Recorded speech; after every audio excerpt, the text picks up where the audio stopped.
Close Up America is produced by the Close Up Foundation and funded in part by grants from the DuPont Company and RJR Nabisco Incorporated.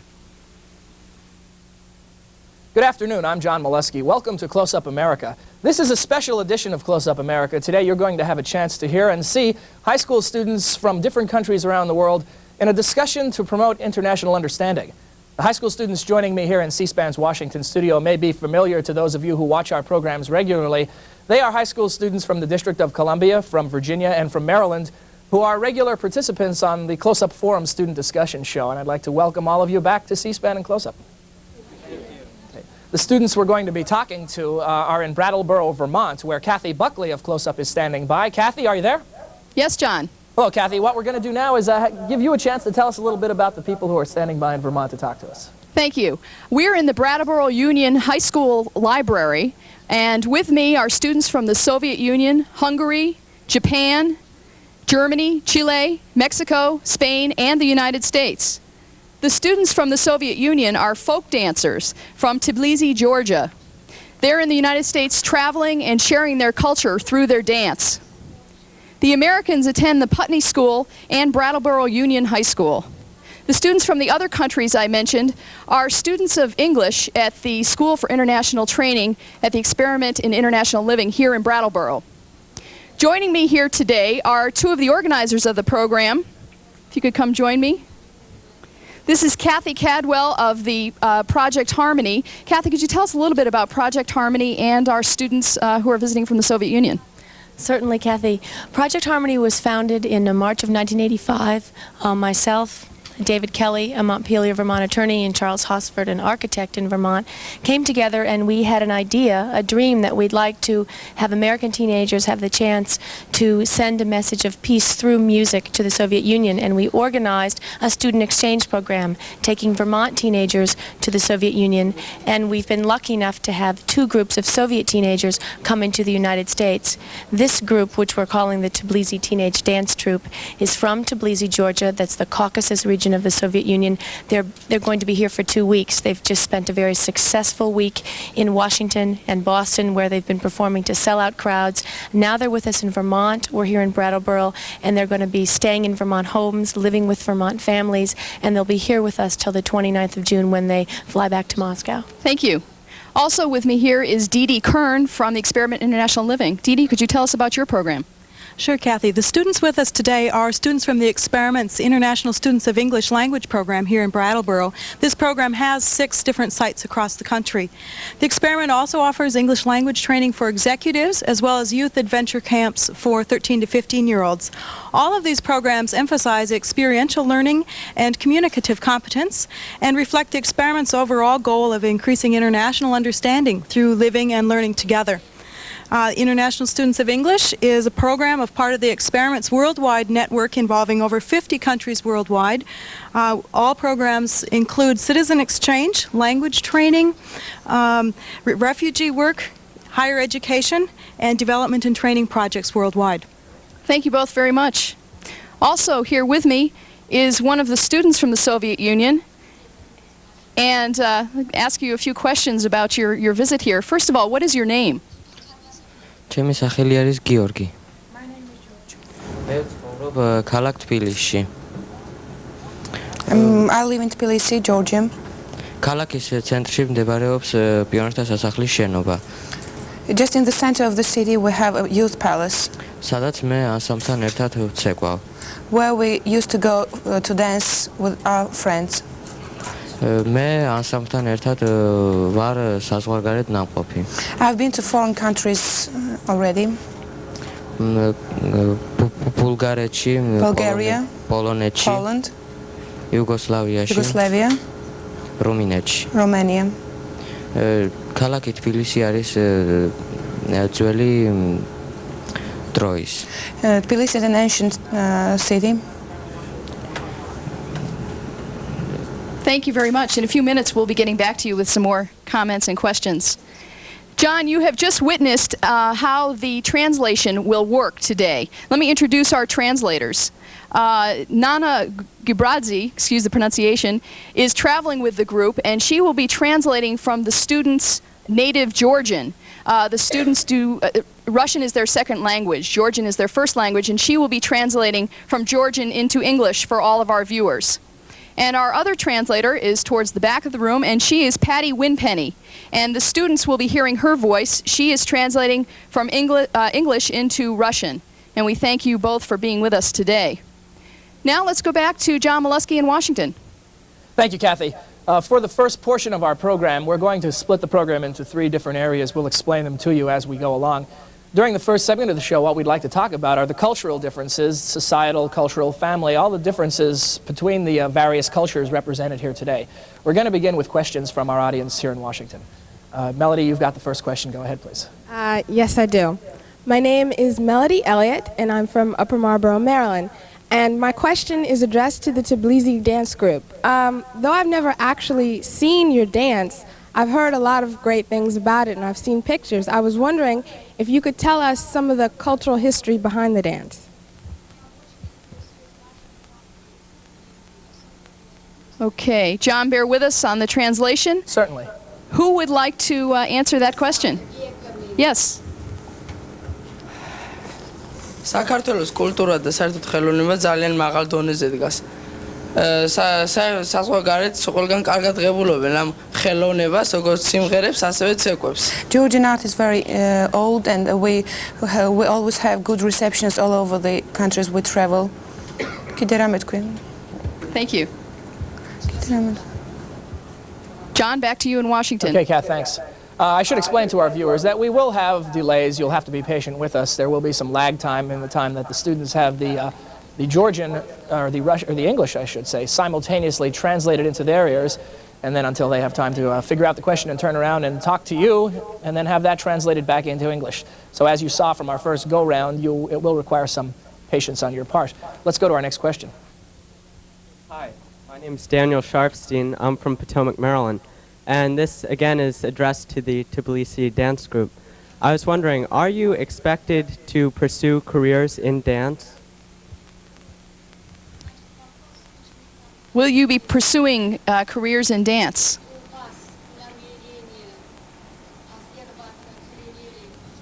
Would one of you like to answer that? Will you be pursuing careers in dance? So we're wondering, Kathy, if the expectation is that after this experience, the students will be expected to continue as professional dancers into their adult life. Okay, yes. ნაშრომ ანსამბლი, ესე იგი, ჩვენ ანსამბლში ხვდებიან მხოლოდ ის ბავშვები, რომლებიც კარგად ცეკვავენ და კარგად სწავლობენ. ჩვენ ანსამბლში ყველა თითქმის კარგად ცეკვავს და ჩემი საზრით რომ ყველა კარგი მოცეკვავე და პროფესიონალი მოცეკვავე გამოვა ამ ანსამბლიდან. Only the best dancers get into the dancing groups in Youth Palace, and I think that the best dancers which will graduate this school will go on dancing. Do you plan to go on dancing? Да. Yes, sure, I do. Thank you. You must be one of the best. David, you have the next question. Go ahead, please. I'm David Byrne from Arlington, Virginia, Wakefield High School. And I just want to ask a more general question. What is your school system like? What's a typical day? What do you do after school? Extracurricular activities? Your different classes you take? Just a reminder, we also have students from several other countries, and please feel free. The questions are open to you as well. Well, Kathy, this may be a good opportunity. We'll hear from students from a couple different countries. Same question, a day in the life. What is typical for students from the various countries that are represented in Brattleboro? Who would like to respond to that question? Okay, don't be bashful. Who would like to respond? Lisbeth?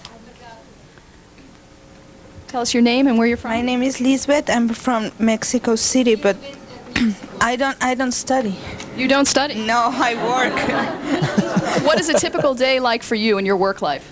Well, I have to get up very early at 6 in the morning and then go to my work. What do you do? I translate from English to Spanish.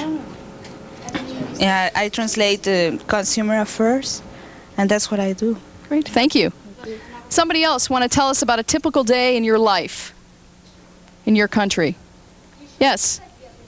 Where are you from? What is your name? I'm Elizabeth Robard, and I come from France. So I wake up in the morning at 6:30, and at 8 I have a class, and I have classes until 12, and then at 2 I have classes until 6, and then I go back home and do homework. So you study a lot, and you go to class a lot.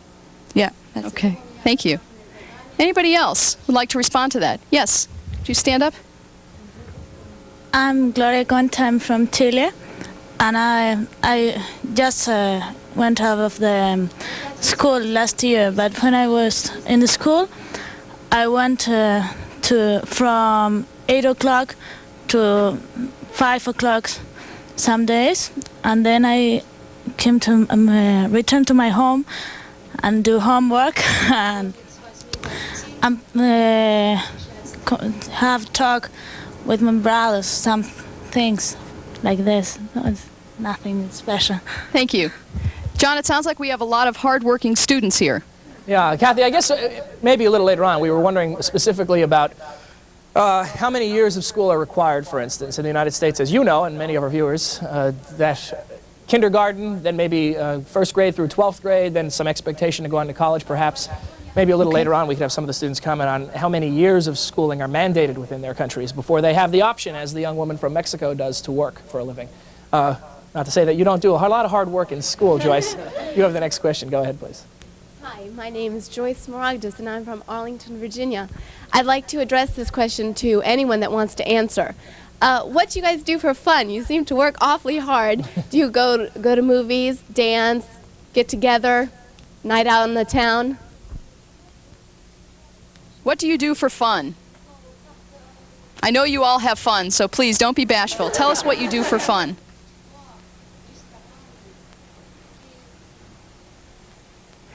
I know you have fun. I've seen you have fun already today. Please, someone tell me, how do you have fun? Well, you can still tell us how you have fun. Maybe if they're not having you fun can start today, the ball Kathy, rolling. I can tell you How what do you they'd have rather fun? be doing. Okay, well, I should introduce myself first. I'm Mary Thies, and I live here in Brattleboro.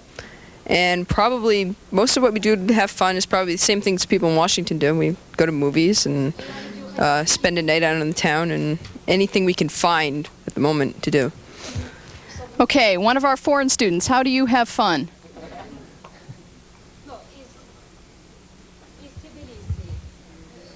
Want to tell me how you have fun?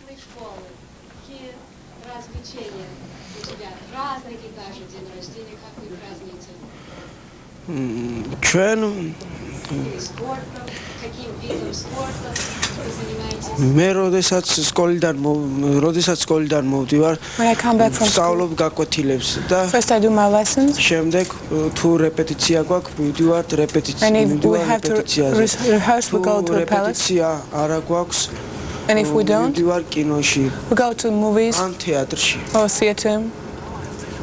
და ესე ვატარებ დროს მე თბილისში. Some sports games. And could you tell me your name?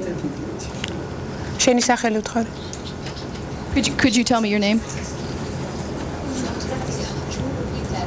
His name. Mikhail. Thank you, Mikhail. Okay, anybody else want to respond to that question? How do you have fun? What do you do for fun?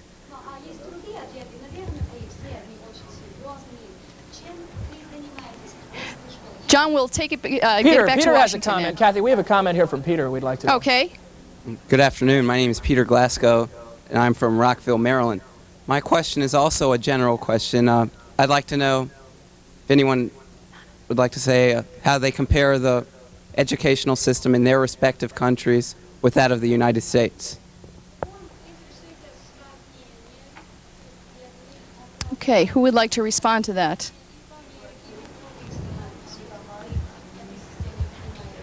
Compare the educational systems. Sure. Got a comment here, John, Kathy, while you search for a respondent. I'm sorry, John? Stephanie would like to add something, too, while you search for someone who'd like to comment. Stephanie, go ahead. Well, just if it was going to make answering easier for the people over there, if you could tell us how many electives you have, what classes you are required to take or not required to take, anything like that, if you needed more specifics to help you out in answering the question. Thank you. What is your name? Lasha. Lasha. What are you studying in school?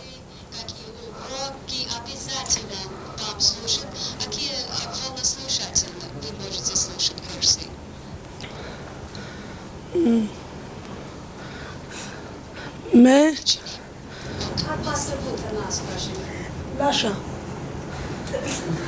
Go ahead. Could you tell us a little bit about what you're studying in school? Do you study hard? Do you take a lot of classes?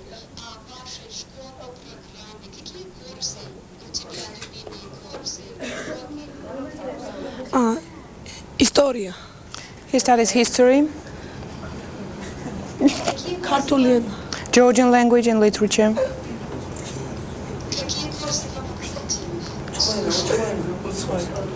John, you may hear his fellow dancers are giving him a great deal of encouragement here, Yes, telling him the classes that he's studying.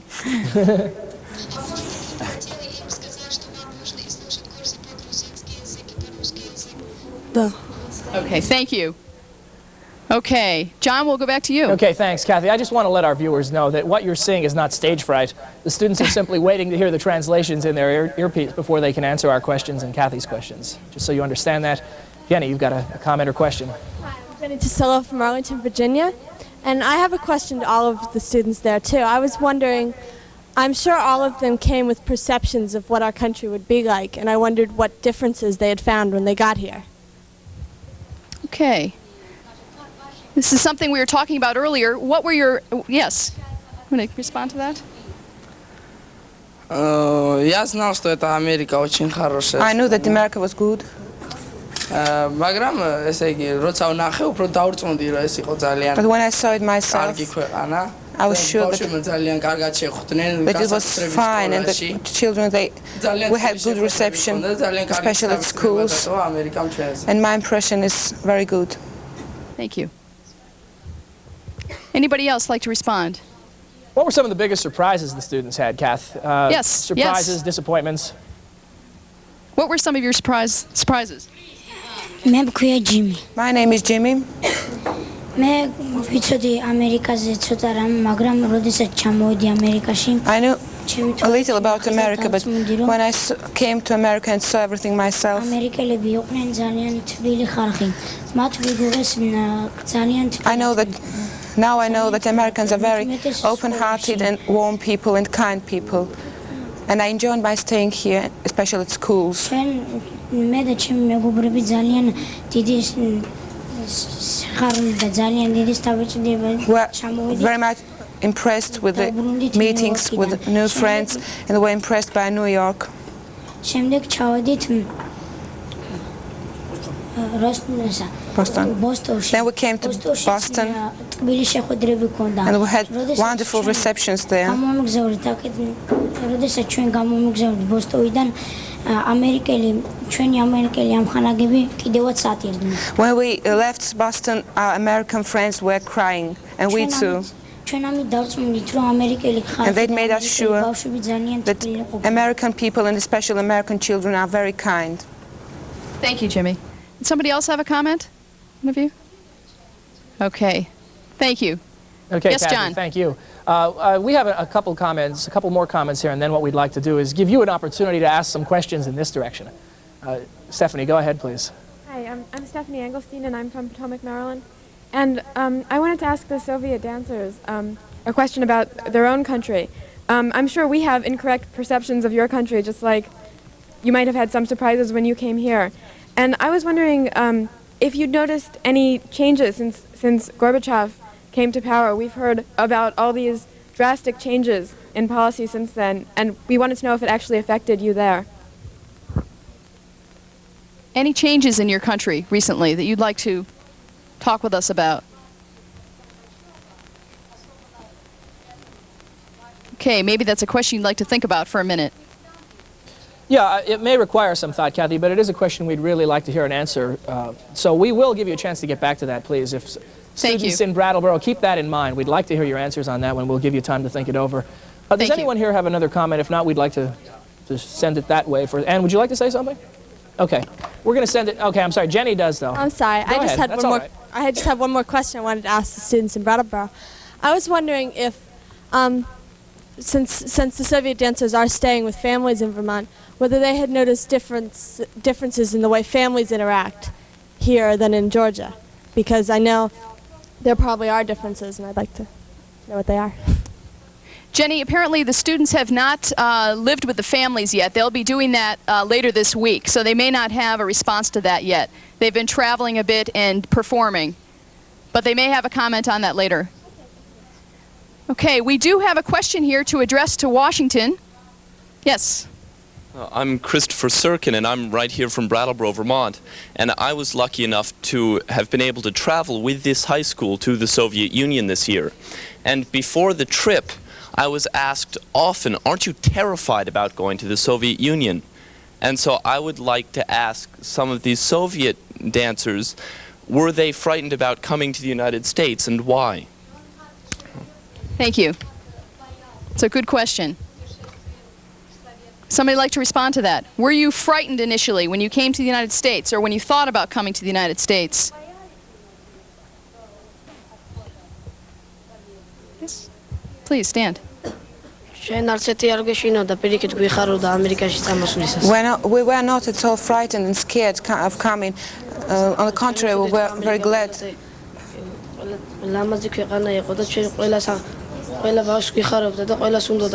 We had some ideas about America, and all of us wanted to come here and to see everything by our own eyes.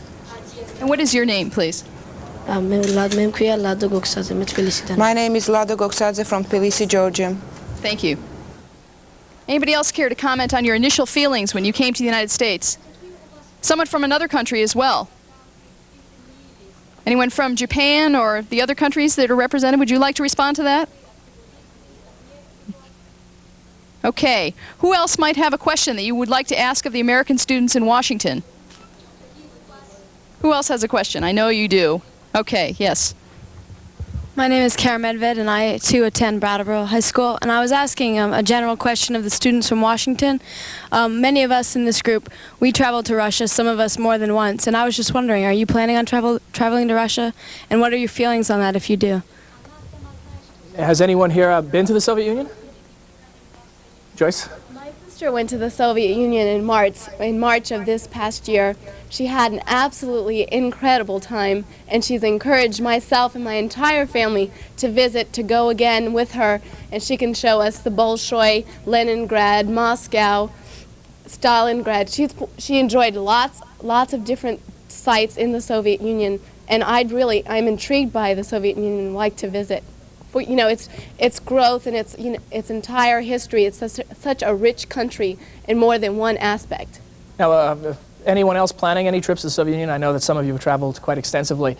Let me ask you this. The student in Brattleboro expressed some fears before his trip to the Soviet Union. Do any of you share any apprehensions when you think about traveling to the Soviet Union? Anyone? Melody? Yeah, I'm Melody Elliott from Upper Marlboro, Maryland.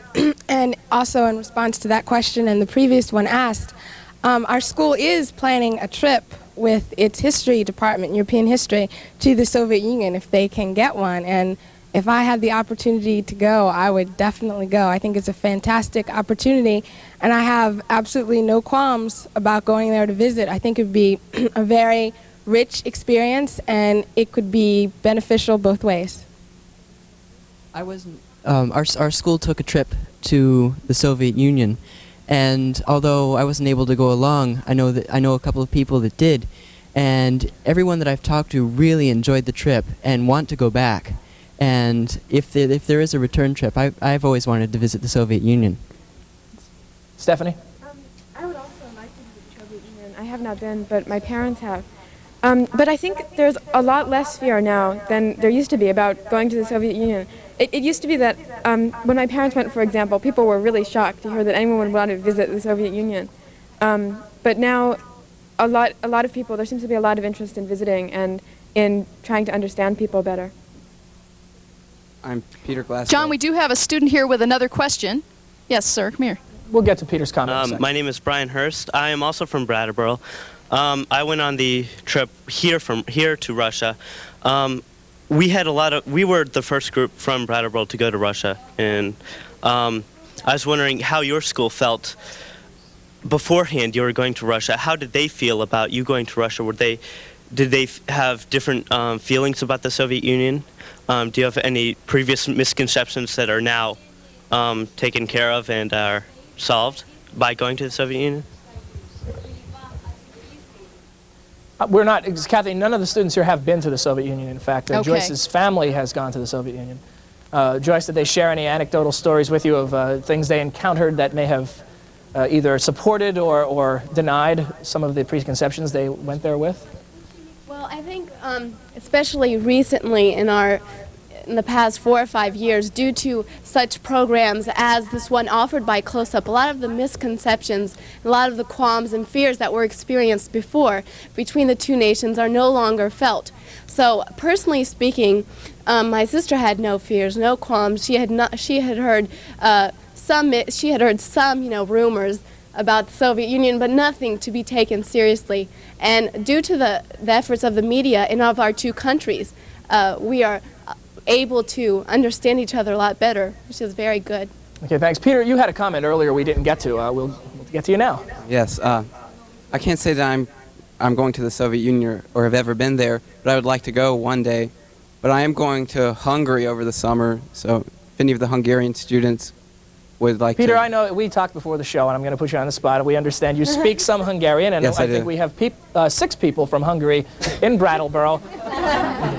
All of us will just sit by and listen. You can give them a message in Hungarian. Szervusz, jó napot kívánok. Tell us what you said now. I said, good day, hello, wish you a good day. Okay, thank you. What we're going to do at this point is switch gears a little bit. We've been talking about cultural differences between peoples in different countries. Now we'd like to talk about some specific problems that all nations face.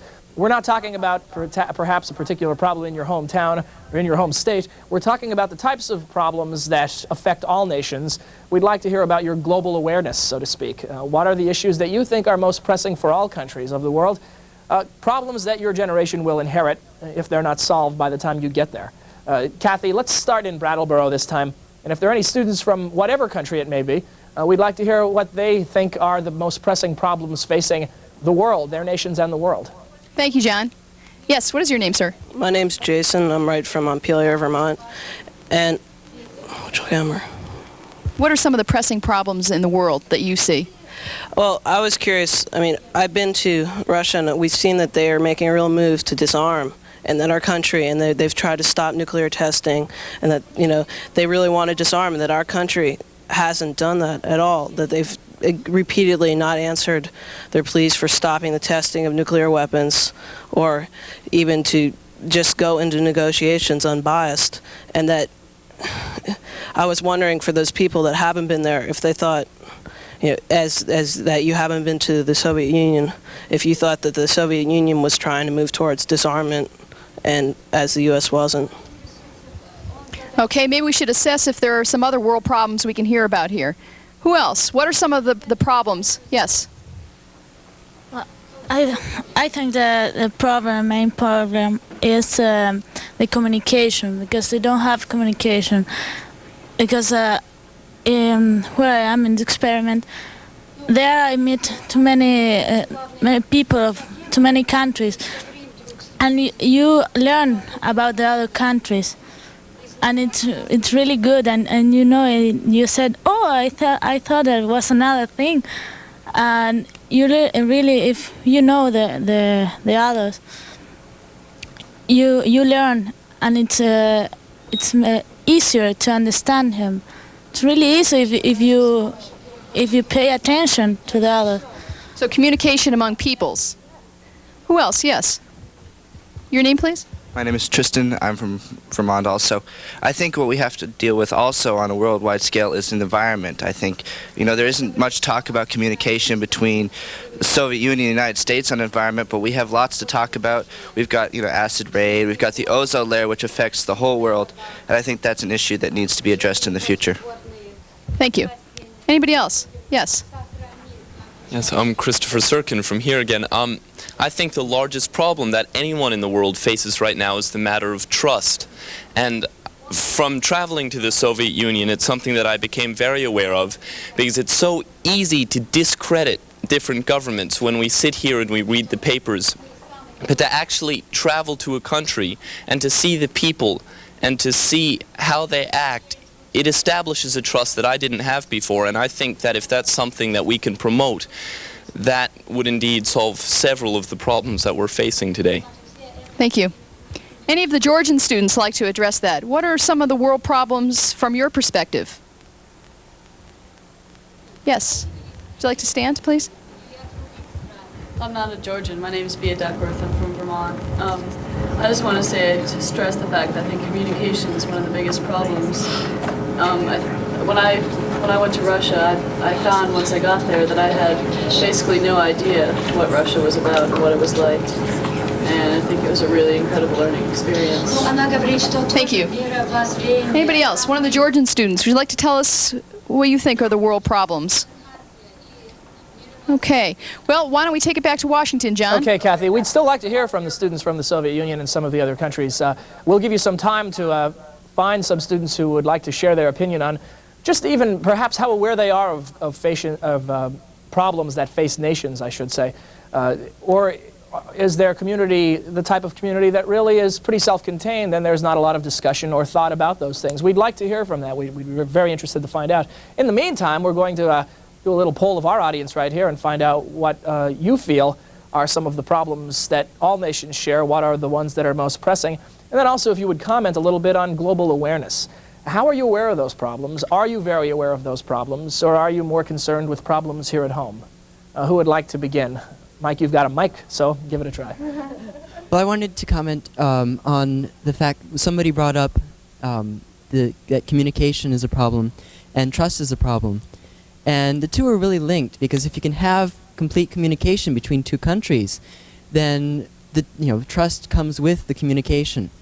And I know there are a lot of the misconceptions that people have about the other countries would be helped by different communications, or the fact that if people could communicate well and actually have information flowing well between the two countries, it would help, in any country, not just the Soviet Union and the United States. How about individual communication? Helps just for you. Dan? Yeah, on the topic of individual communication, I know there are a lot of, there's some degree of racial tension in the United States, and we've heard a lot about the ethnic protests in the Armenian area of the Soviet Union. And I was wondering, is there a lot of tension outside of the Armenian protests in the Soviet Union between the different ethnic groups? Kathy, we're going to hold and give you a chance to find an answer to that question also. We're going to keep it here for a few more minutes and hear from a few more of our students on the problems that they think the world faces. In the meantime, you have to promise us when we get back to you, there are two things you're going to answer. First, find out if anyone would like to comment on ethnic tensions within the Soviet Union. And make some comparisons perhaps between the problems we have. And then also the original question about global awareness of problems faced by nations. Jenny, go ahead. I would just like, I'd like to address the first questions about the nuclear arms. I get that impression from when the Soviets called for the moratorium on nuclear testing and the United States didn't respond. And I was very disappointed at that, and I feel that if the two countries learn to work together more instead of worrying about motives and things like that, that it would put an end to nuclear testing. And the question of being globally aware, I think being from Washington, we're very aware because we're in the middle of a lot of it. We're surrounded by people who are making those decisions every day. They live near us. They're probably our friends' parents and things like that. So I think being from Washington really does help you become more globally aware. It becomes local news almost. Yeah. Our local news becomes nation. Stephanie, we're going to go to you, and then Peter, I know you have a comment also. David. Well, my comment's going to be short because okay. I was basically going to say that what she said about being in Washington. But I'd also like to add to that knowing that the students from the Soviet Union that are there are from Georgia and are far from the center of politics in the Soviet Union, we'd be interested to hear if you are isolated from politics or if you are involved in the issues that are facing the country and the world. Thanks. Kathy, add that to your list of questions you have to answer for us when we get back to you. Peter. Some of the students have commented on global tensions and said it was a lack of communication. I feel that's only part of the problem, and when countries' interests conflict, then the problem intensifies. So when their interests overlap, there's a détente. David? I just had a question for the students from Spain. It's known that you're not one of the superpowers, and I just wanted to ask a question. What is your concept of the nuclear powers? You know, does it frighten you, or do you think that there's something wrong with that, or is there any problems in there? Let's go back to Brattleboro for your answers. Thank you, John. You've left me with quite a list to get answered. I do have a young man here. What is your name? My name is David. And you want to tell us a little bit perhaps about the ethnic conflicts that we've heard about. Would you like to respond to that question?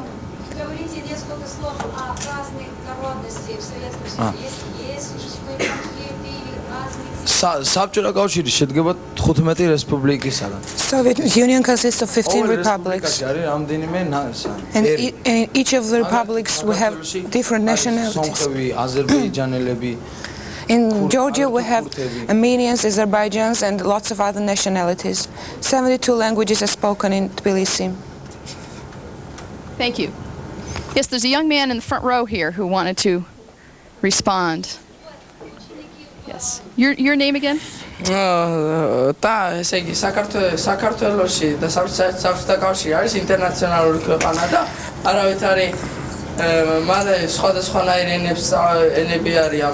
Soviet Union, and especially Georgia, is an international country, and everybody studies his own language and speaks his own language, and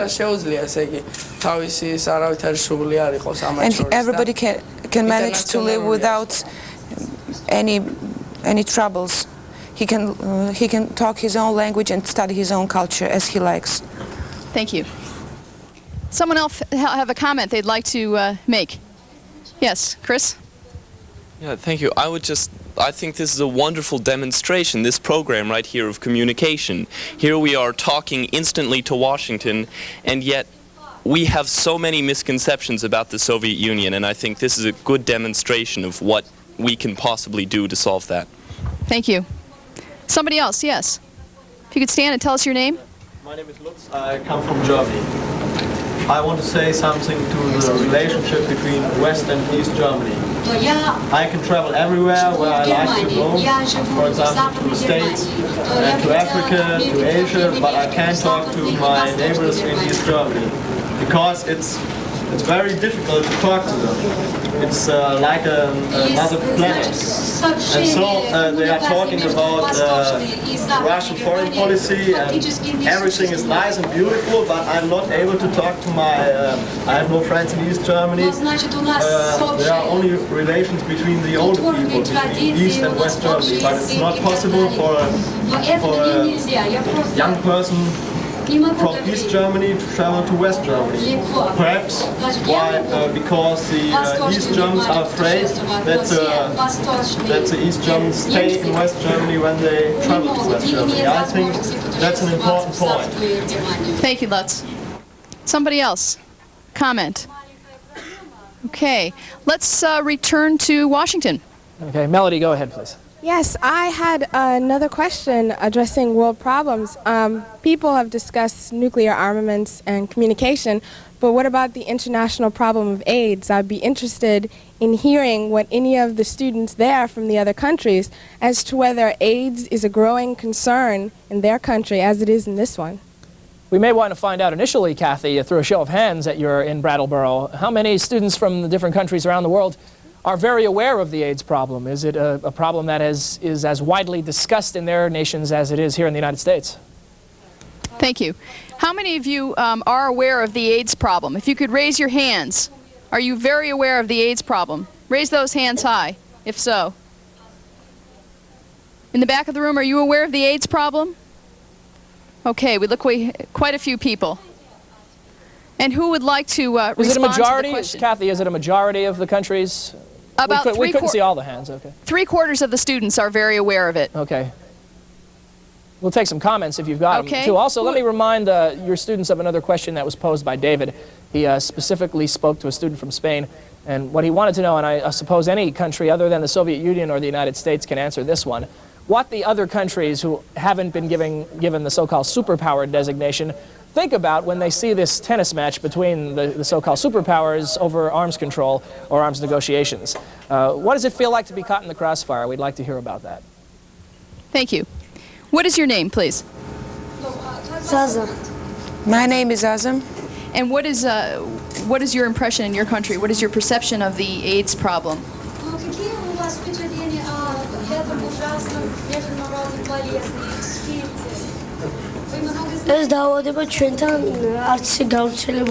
It's not very much spread in Soviet Union.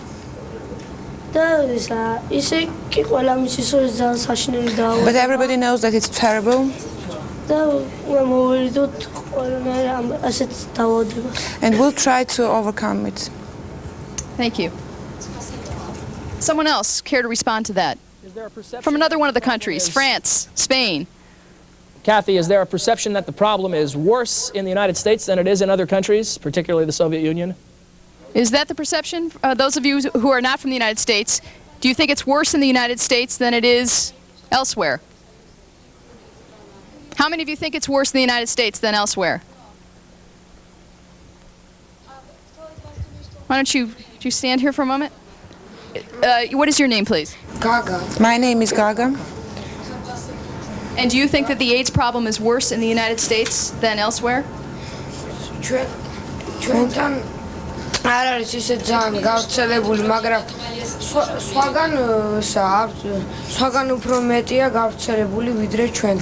Well, he doesn't know much about the percentage in America, but he thinks that it all over the world is much more than in Soviet Union. More than in the Soviet Union, so the problem is not as great there as it is elsewhere.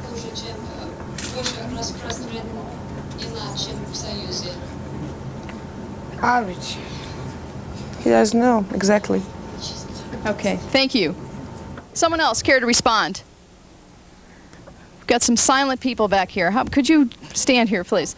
What is your perception, and where are you from? I'm from Spain. My name is Antonio. Well, I think that now the three parts of the world, we are very young people, and we must to join these three parts. Russian people, American people, and European people. I think it is my idea. I cannot express my idea very well because I'm learning English now. Well, your English is very good. Are you saying that the various areas of the world need to band together to fight the AIDS problem? I want that we must to prevent this fight. We must to do it. Okay, thank you. Did you also hear the question asked earlier about your perceptions of the relations between the United States and the Soviet Union? From your country's vantage point, what do you think about the relations between the two countries? I don't know if I understand very well, but I think that well, Spain is now a little country, a small country, so we must to join another European countries to have an economic power, and we cannot and we don't want to be dead. Thank you very much. Someone else, a comment? Okay, let's return to Washington. Okay, thank you, Kathy. We'll be prepared to take some more questions from you in just a moment also, but first there are a few people who've been waiting to make a comment. We'll give them the opportunity.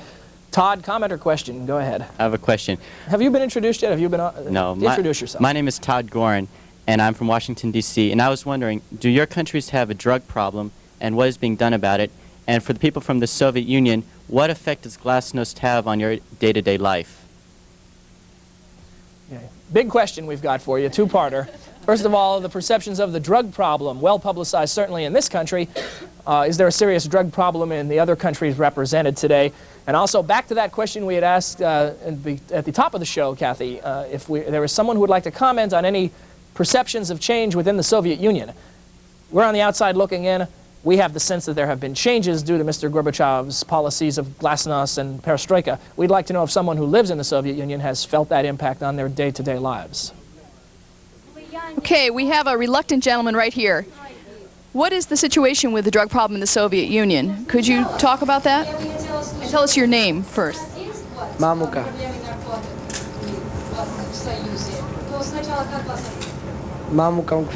My name is Mamuka. We've got some problems with drug addicts. I think this problem exists everywhere.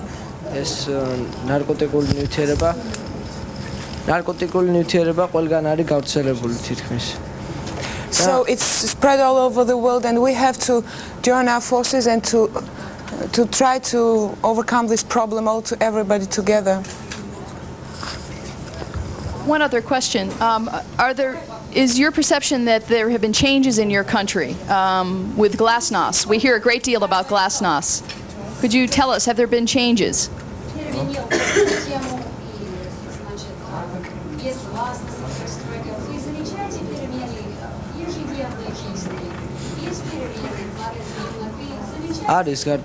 Yes, there are. There are lots of changes. Could you give us an example of some of the changes?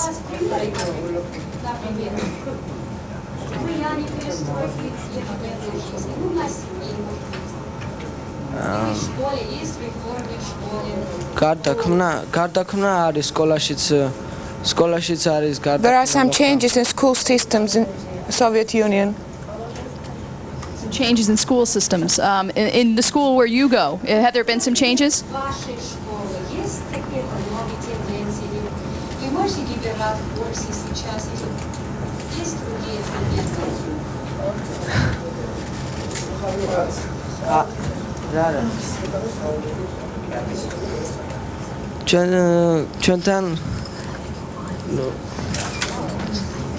We'll give you a chance to think about it. I'll come back to you, okay?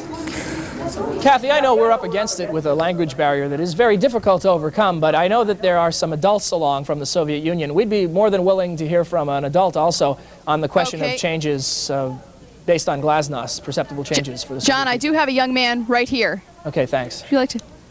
What is your name, please? My name is Viad. And from your point of view, have there been some changes in the Soviet Union?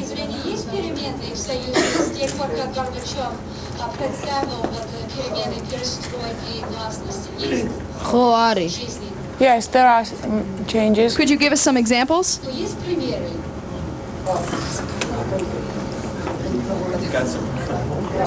გარდა იქნა ყველაფერი მაგალითად იყვნენ ძალიან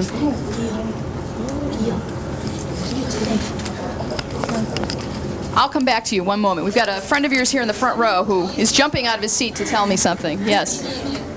ასე გარბაჩოვის შემდეგ ესე იგი რომ მოხდა ეს გარდაქმნა ყველაფერი უფრო უკეთესობისაკენ მივყვა. After the perestroika started, we're going forward to better life. მაგალითად სკოლაში ეხლა ყველა აუცილებელია ყველა საგანი ვისწავლოთ, მაგრამ ბავშვს რომლითაც საგნისკენაც აქვს მიდრეკილება. We must study all the subjects at school, but if a person likes some subject especially, თუ პრაქტიკული საგნისკენ აქვს მიდრეკილება, მაგალითად მათემატიკა, ფიზიკა, ქიმია, იმ საგანს უნდა გაყვეს და თუ theorიული საგნებისკენ ქართული he has more chances now to follow his own profession, to choose some subjects and to do his work separately from others. ესე იგი ეს გარდაქმნას უფრო უკეთესობისაკენ მივყევართ.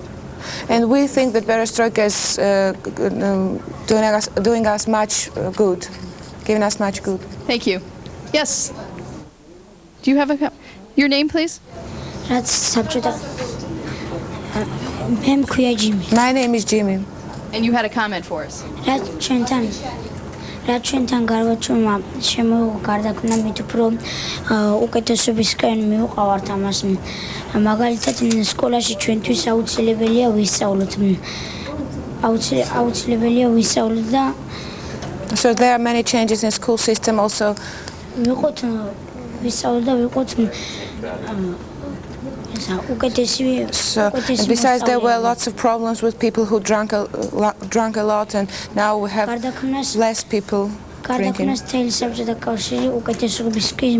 And we're happy that we have so many good changes in Soviet Union. So the drinking problem or the drug problem is not as bad as it once was.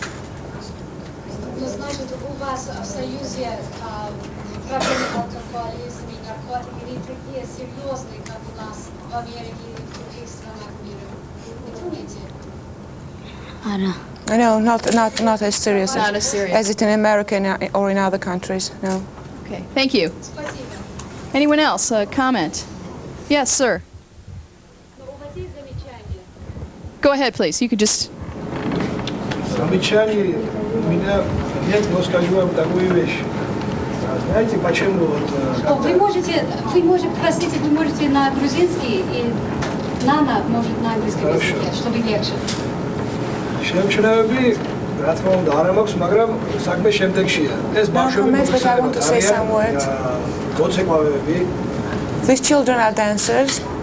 ისინი როდესაც გამოდიან ტელევიზიით, აგურებლის წინაშე, გამოდიან თავიანთი ხელოვნებით. When they are on TV, they are always dancing and performing, and they want to to perform their culture by dancing, through dancing. It's the first time for them to sitting here and having a teleconference. And please don't be surprised if they are a bit tense and a bit confused. We understand. And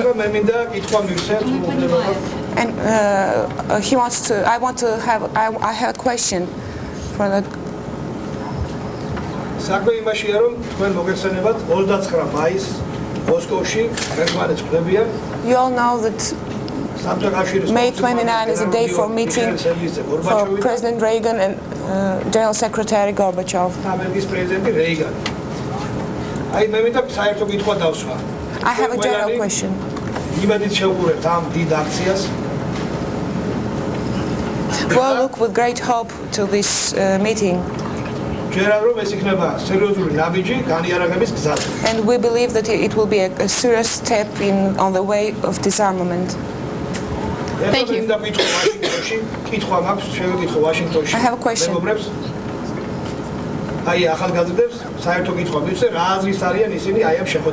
And I have a question. What do you think about this meeting?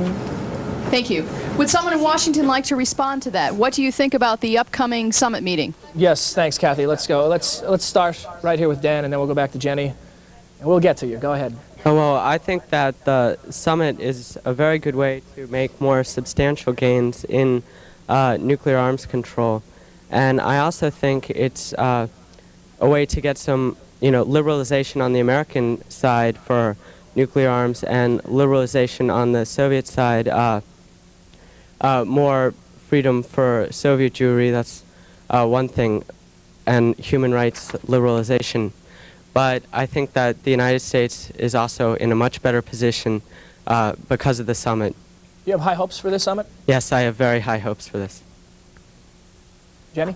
I too have very high hopes for this, and I do hope that this is the turning point in our relationships, in that we can learn to work together a lot better to decrease nuclear arms. And I think I also want to say that I think we really need to go into this summit with a ratified INF treaty. So I think that's a major important step to this treaty and to this summit. Thanks, Jenny. I know we have comments on the other side of the room, but before you give yours, let me kind of add on to the question. We are into the final minutes, and one thing we'd hope to discuss in this program is to give our students an opportunity to play critics of their parents' generation and generations before them. The question that was posed before the discussion to students in Brattleboro, Vermont was, where has the generation that preceded you messed up, so to speak, and what would you do differently? What would you do differently when you soon will be in powerful positions in business, in government, in other areas? So as you talk about your hopes for the summit, perhaps you could talk about some suggestions of things you'd like to see done differently. And David, we'll start with you, first critic of the prior generation. Okay, I think that we are making a major step in doing this with the INF Treaty and the summit, but I think that there is one problem in the process, and that's that President Reagan is in his last term. He will not be elected next year because he can't be.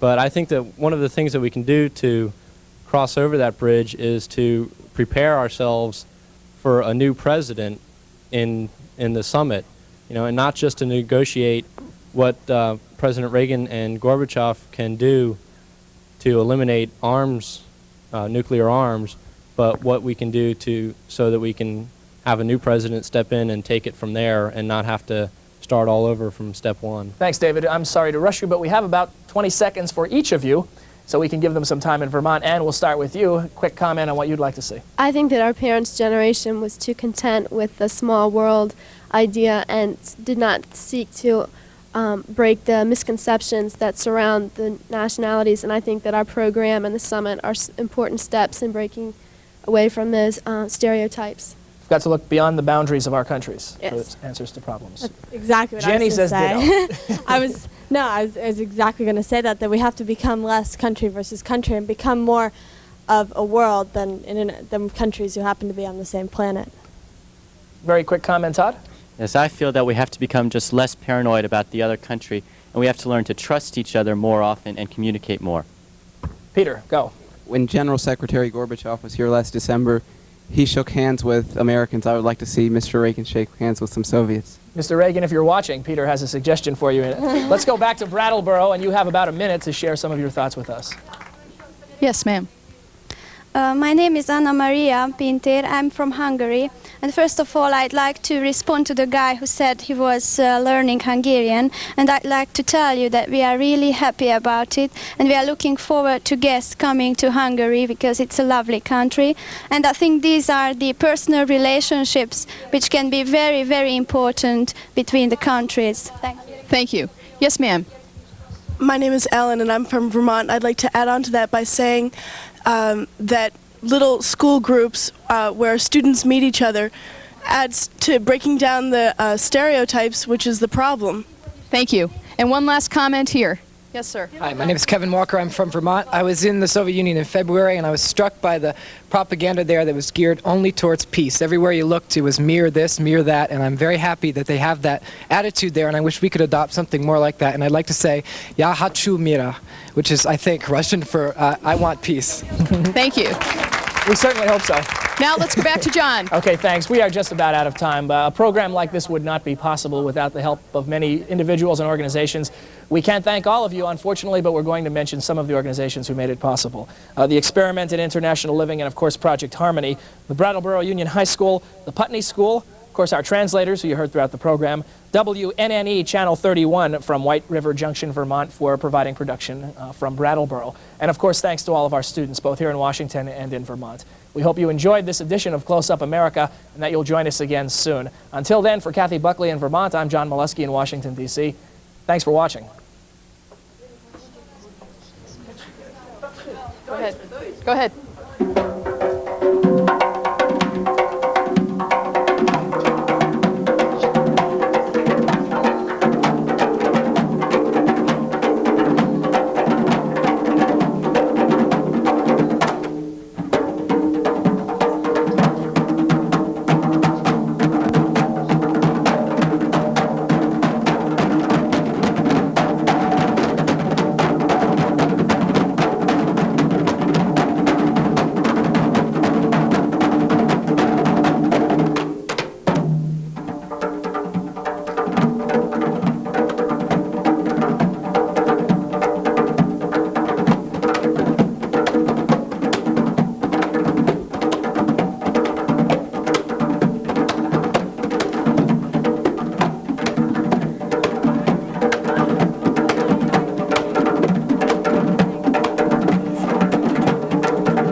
Close Up America is produced by the Close Up Foundation and funded in part by grants from the DuPont Company and RJR Nabisco Incorporated. Maritime strength in the 21st century will be the topic of a speech by Frank Carlucci. The Secretary of Defense will deliver the commencement address at the U.S. Naval Academy in Annapolis. Join C-SPAN Wednesday, May 25th, beginning at 8 p.m. Eastern Time. That's 5 p.m. on the West Coast. Up next on C-SPAN, our schedule continues with a portion of this past week's conference on the American-Israel Public Affairs Committee. Among the featured speakers, Israeli Foreign Minister Shimon Peres.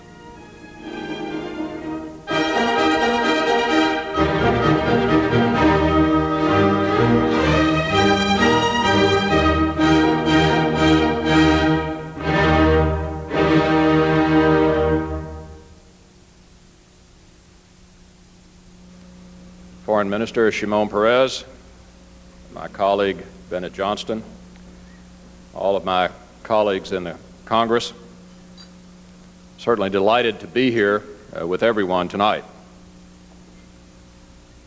Frankly, I only wish my former law partner, Barney Barnett, had lived to see me up here tonight.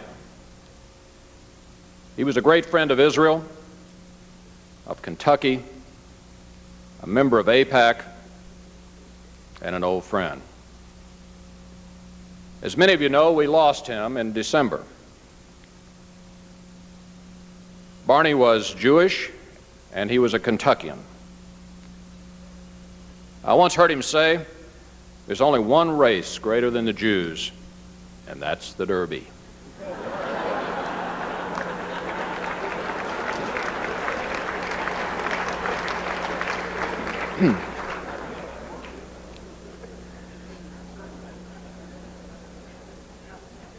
There aren't many Jewish people in Kentucky, less than 0.6%. As a matter of fact, there are not many in small towns anywhere in the South. In Alabama, where I spent my early years, there was one Jewish man in town, Mr. Jaffe. He was in the same category as the local Republican.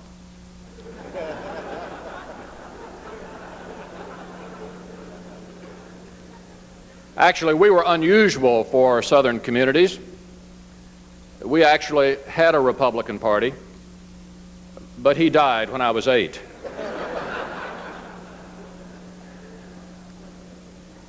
As a matter of fact, the elections were so routine, those were the paper ballot days, and we had 8 precincts in that little county. And the way they typically did it was to bring all 8 of the paper ballot boxes into the basement of the courthouse, where the counting was always done by the 2 elders, if you will, of the Democratic Party. Frankly, it was a totally boring experience. It was always the same: Democrat, Democrat, Democrat, Democrat, Democrat. One time they got a Republican. The 2 old guys looked at each other, and one of them said, well, what are we going to do with this? We've never gotten one before. He said, well, just lay it aside and we'll deal with it later. And on he counted: Democrat, Democrat, Democrat, Democrat, Republican, another one. They were absolutely dumbfounded. And the other fellow, who had not expressed himself when they found the first one, thought it over for a minute, scratched his beard, and said, I think I figured it out. Tear them both up and throw them away. The SOB voted twice.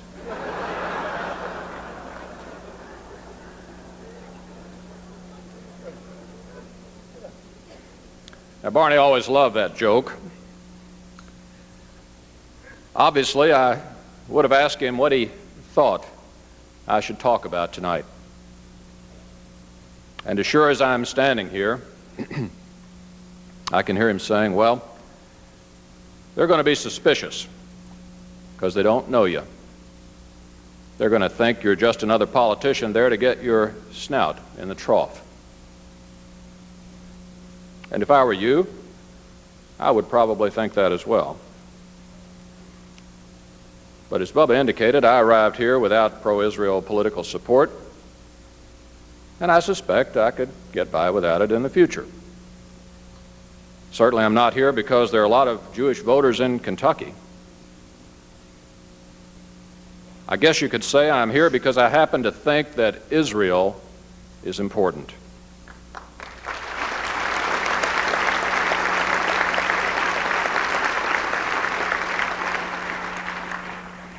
And I happen to think that what it represents is important.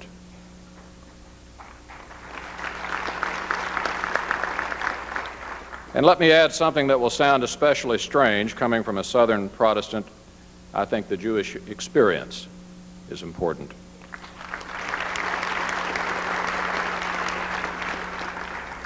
So what we have here tonight is a Southern Baptist who wants to talk to you about his understanding of what being Jewish means, and more specifically, how this relates to Israel on its 40th anniversary. I don't recall any bigotry against Jews when I was growing up because there weren't any Jewish people around. I didn't know that Mr. Jaffe, who owned the local department store, was Jewish. Yet I remember thinking, even at the age of 7 or 8, that he was different somehow from everybody else. Years later, I wondered how difficult it must have been for him to have a spiritual life. But of course he did. I didn't know any Jews until college, when some of my fraternity brothers were Jewish. No one, in my presence at least, ever mentioned treating Jews differently from anyone else until my campaign for the U.S. Senate. My campaign manager, Joe Schiff, happened to be Jewish. So was my treasurer, Larry Steinberg. And as the campaign was getting underway, Joe came to me and said something very surprising, and yet, in retrospect, maybe not so surprising. He was speaking now not only as a pragmatic campaign manager and a friend, but also as a Jew, as someone personally sensitive to the bigotry out there. As you all know, in campaign commercials and bumper stickers, there's always the phrase, "Paid for by friends of Smith, so-and-so treasurer."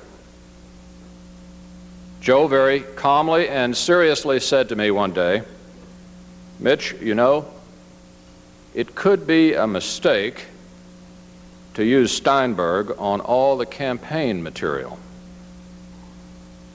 That had to have been tough for him to ask.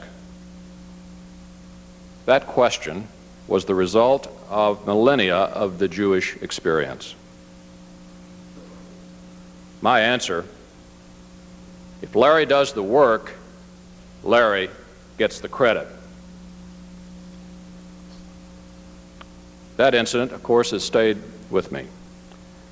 And then a few years ago, someone handed me an article from a newspaper somewhere. It was written by an American Jew whose name I don't recall, but he said something that was so powerful in explaining the Jewish experience that I'll never forget it as long as I live. He said that sooner or later, no matter how proven and true his non-Jewish friends, his heart couldn't help asking one secret question: would they hide me in their attic? I can't think of a more painful and revealing question. No one in America should ever have to ask that, even in his heart.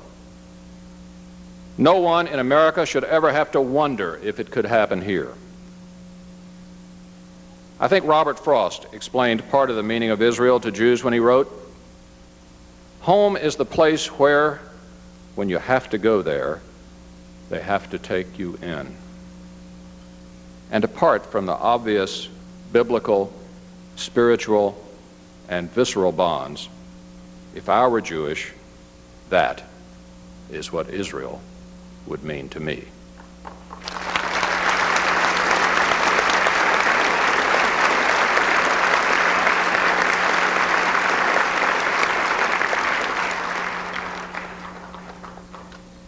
Bubba mentioned the Lane family. I think I understand what Israel means to the Lane family, whom we're trying to get out of the Soviet Union. Evgeny in Irena Lane first applied for an exit visa in 1978. His request was denied on the grounds that he had access to classified materials. He was subsequently dismissed from his position as a research scientist, as was his wife, who worked for the Institute of Biology. Evgeny served time in prison. He was severely beaten by thugs. He's been threatened with more years in prison. In a letter to the Supreme Soviet that Evgeny signed with 19 other refuseniks, they said that their desire to go to Israel is not more than a demand to go home. That is not too much for any human being to ask or expect, is it, ladies and gentlemen?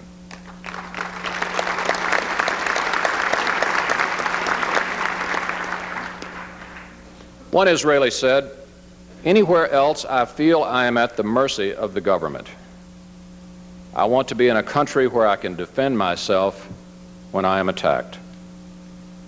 The history of persecution that would prompt such a statement reveals Israel's moral authority. There is no more moral right than the right to defend one's family, to be in a place where one is able to say, "This is where I make my stand for my God and my people." Yet as Israel celebrates her 40th anniversary, you keep hearing on the talk shows and reading in the papers the question, has Israel lost its way? It's a sign of how rapidly the world is changing that such a question could be asked only 40 years after Israel's founding. Yet as Time magazine has said, Israel cannot afford to lose its way. And we all know the reason why. Because the margin of error is so small. There are enemies on Israel's borders that threaten. There are enemies with long-range missiles that threaten. There are demographic trends that threaten. Israel's own increasing internal divisions threaten. And the strain is unrelenting. This small margin of error is why so many supporters of Israel, like myself, are sensitive to any criticism of Israeli policy, believing that every criticism saps Israel's energy for dealing with the dangers she faces. As a result, there has been less discussion in the Senate over how to safeguard Israel's future than there has been over whether Secretary Schultz should have an official residence or whether staff should travel first class on foreign trips. Certainly, the role of Congress is not to impose its view of Israel's future. But the current lack of discussion about Israel in the Congress is not healthy if we are to maintain a strong commitment. If the American people aren't educated through discussion, they will not continue to appreciate why we're so important to Israel and why Israel is so important to us. Reasons that I certainly don't need to repeat for this audience. If the American people don't have a firm appreciation of the U.S.-Israeli relationship, they will be worn down by the TV footage of Palestinians being scattered by tear gas and bullets and the evening news reports of how many may have been killed. We all know the power of such images and how rapidly they can influence public opinion. According to a recent Gallup poll, there is tangible evidence that this is already happening. A plurality of Americans, 41%, think that U.S. aid to Israel should be decreased or stopped altogether as a consequence of Israel's handling of Palestinian unrest. About 24% say the level of aid should remain the same, and 7% favor increasing aid. 41% also favor the establishment of an independent Palestinian state, while fully 36% don't even have an opinion on that most important issue. Even more disturbing, 66% favor direct talks between Israel and the PLO. Clearly, the job of educating Americans about Israel's needs and vulnerabilities is not yet complete. It's not enough for American Jews to support Israel. The rest of our country must as well.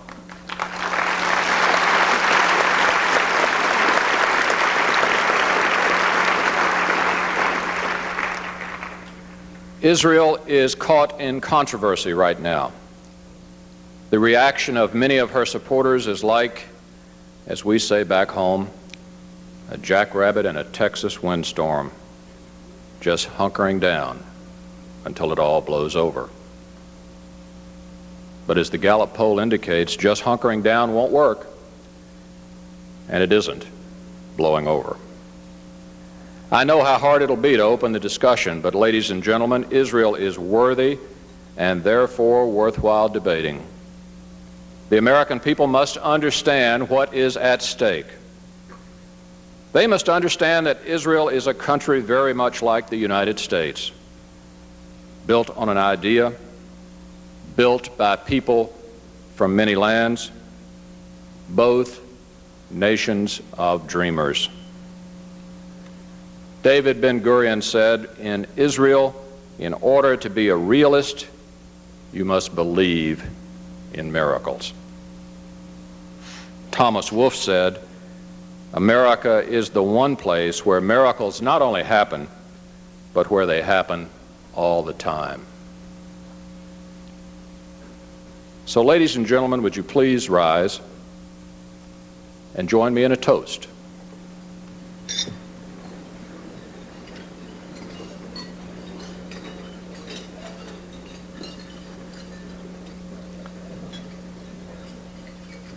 To the miracle that is Israel, to the miracle that is America, and to the hope that these two miracles have brought the peoples of the earth.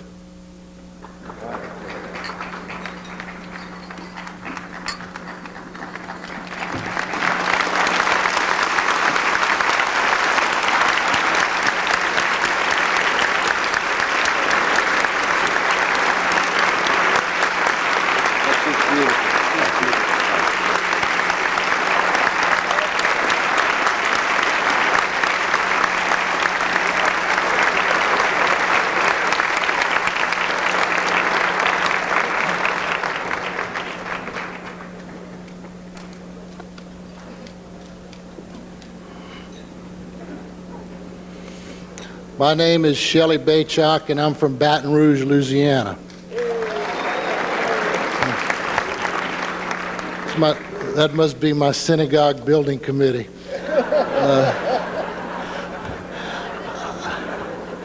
Glad you woke up.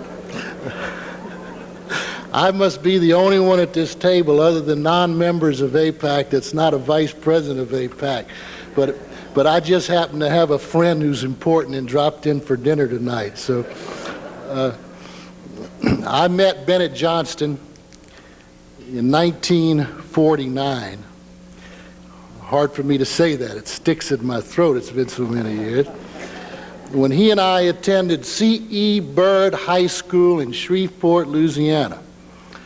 I was, of course, much younger. I was a sophomore, and as I recall, he was a senior.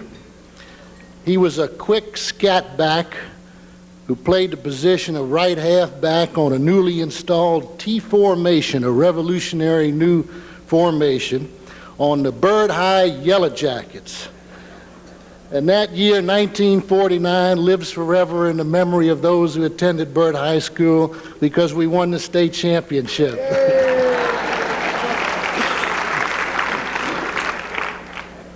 Our careers really didn't cross again until 1971, when I was walking across the street from the courthouse in Baton Rouge, Louisiana, where I had settled, to a popular luncheon spot across the street, and I ran into Bennett. We chatted for a moment or two, and I asked him what he was going to do with his political career, because at that time he was a popular young senator, state senator, from Shreveport, from Caddo Parish. He said, surprisingly, I'm going to run for governor. And the governor's race was coming up in just a few months. He said, "I hope you'll help me." I said, "I'm sorry, I can't help you because I'm already committed to one of your opponents." But of course, I wished him well, thinking I'd never hear about him again. The first poll I reviewed, however, as campaign chairman for one of his opponents and the eventual winner of the race, which sticks in my throat also, but I'd have to say it, indicated to me that if anyone would out-clean, out-young, out-new, and out-reform my candidate, it was Bennett Johnston. In fact, he was so good and so clean, the only thing bad we could say about him were things we had to make up. And we made up a lot of stuff.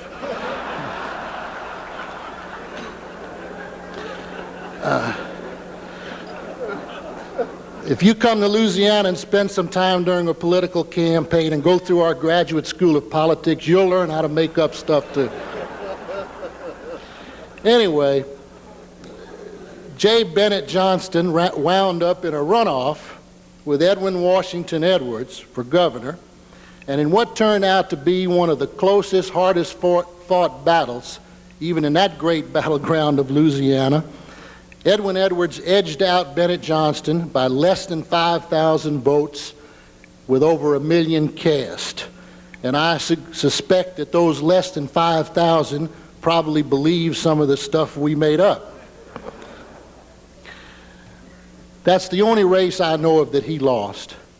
And perhaps, however, that was the best thing that ever happened to J. Bennett Johnston, the best thing that ever happened to the state of Louisiana, and the best thing that ever happened to the United States of America. Because that following summer of 1972, Bennett decided to run for the United States Senate against the incumbent Allen Ellender. Also in that race as an independent was the former governor of Louisiana. You notice we didn't have a Republican in that race because in those days, much like Senator McConnell's hometown, all we needed was one good phone booth for a Republican caucus. Of course, it had to be a plush one. Some of my best friends are Republicans today. I'm just kidding. Anyway, even though Bennett had made an awful lot of friends in the governor's race, loyal supporters, created a terrific image, we knew he was going to be in for another tough one. Unfortunately, Senator Allen Ellender died during the campaign. And the battle then raged in Louisiana as to whether or not nominations for the Democrats would reopen so that other potential candidates could enter the race and run against Bennett as a Democrat, or whether they would stay closed and his principal opponent would be an independent that was so far down on the ballot in the voting machine that you had to get on your knees to pull the lever.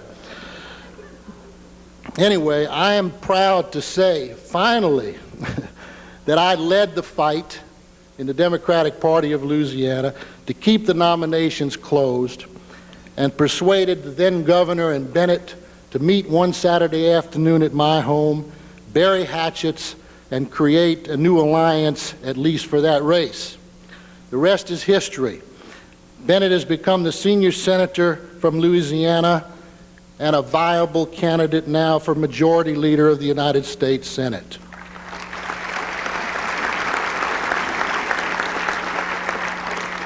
His record in supporting issues that concern us all has been absolutely exemplary. Certainly in the past 7 years, we would rate him 100% or plus. The last time Bennett ran for re-election in Louisiana, for his third term in 1984, he received 86% of the vote. And in January of '87, he assumed the chairmanship of the Committee on Energy and Natural Resources, where he has been of immense help to the state of Louisiana and to the entire nation. In the past year, he's been involved in virtually every major legislative initiative the Senate has considered. As a key member of the Appropriations Committee, he helped guide last year's massive continuing resolution through the Senate. As a key member of the Appropriations Defense Subcommittee, he helped craft the Defense Appropriations Bill. Last year, he actively supported full funding for Israel in the landmark debt restructuring proposal in the continuing resolution.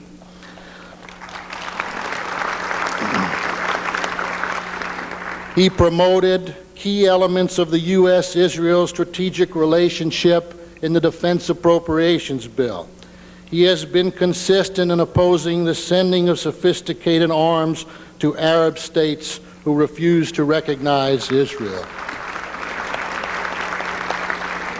He sponsored the Anti-Terrorism Act of 1987 and supports moving the U.S. Embassy from Tel Aviv to the capital of Israel, Jerusalem.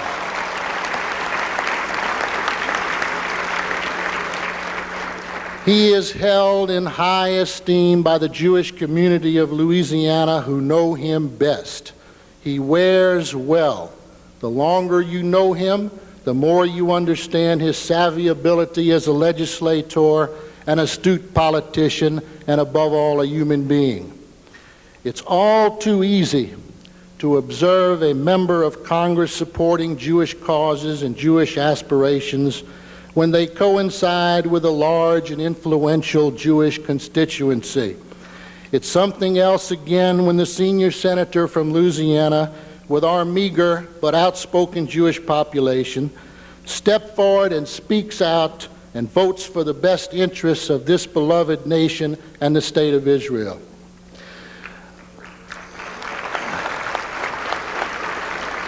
When the Jewish community of Louisiana calls upon Bennett Johnston, he's always there. When the Jewish community of our nation calls upon Bennett Johnston, he's always there. When our country calls upon Bennett Johnston for its highest hopes and aspirations, he is always there. Ladies and gentlemen, tonight Bennett Johnston is here with us, and I'm honored and proud to present him to the national Jewish community. Thank you. Thank you. Thank you very much. Thank you very much. Mr. Foreign Minister, my colleague Mitch McConnell, who made a very stirring speech, my colleagues, my friends all, ladies and gentlemen, I apologize for Shelley Baychok. He's been making things up all his life. It wasn't him, it was his son I went to high school with.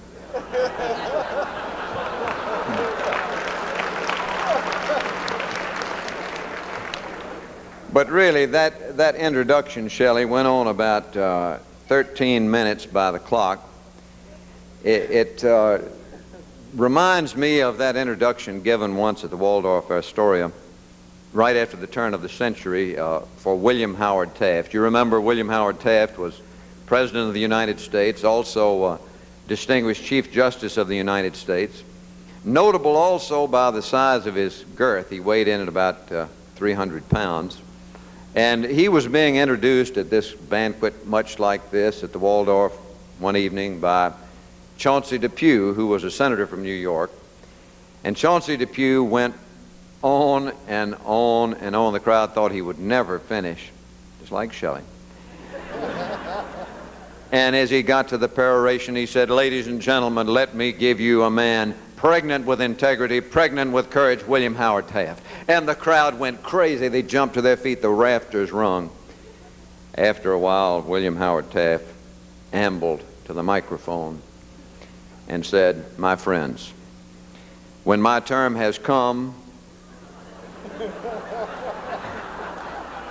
if it is a girl, I will name her integrity. If a boy, courage. But if, as I suspect, it is only gas, I will name him Chauncey Depew."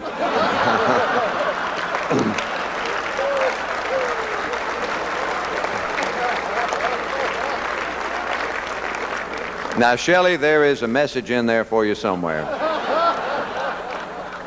Now, I want you to know Shelley is a real mensch. He has shtick, and besides that, he's my friend, and that's his best claim to fame.